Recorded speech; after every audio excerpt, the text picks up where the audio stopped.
I have to talk about the movie that currently has horror fans divided by a line in the Egyptian sand so deep that you can bury an Evil Dead plot in it. Welcome to the very first episode of the October Academy, and yes, we're dissecting Lee Cronin's The Mummy.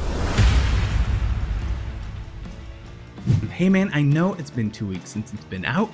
I'm late, I don't care, I'm still thinking about it.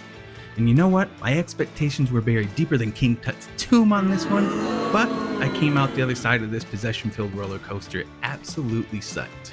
And when I say roller coaster, I don't mean the fun kind with family photos and overpriced churros and reminder to self to get churros later. I mean the kind that goes up and up and up until it comes crashing down into a demon-floating hellscape in the third act. Now look, if you're a fan of the Brendan Fraser trilogy and the Karloff classics, then you may be a little bewildered about the intensity here. But as for myself, this was the fresh take that was exactly that. A shot of adrenaline that the genre needed. I mean, the classic look of a rap mummy is always awesome. Look at this fucking little guy right here. But I just can't think of a film version that's really blown me away with the character. Or maybe it's because I loved Evil Dead Rise. And we just lost half the viewers. I mean, look, the comments on this thing are wild.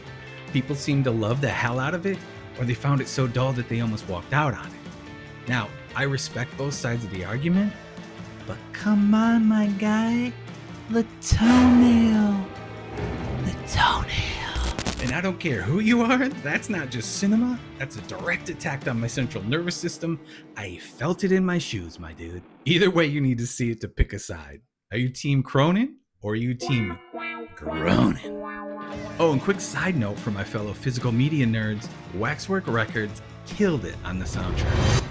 Now I managed to snag a pre-order for the Scorpion-filled limited edition with real scorpions inside of it that are ethically sourced, and damn, I can't wait to get it in the mail.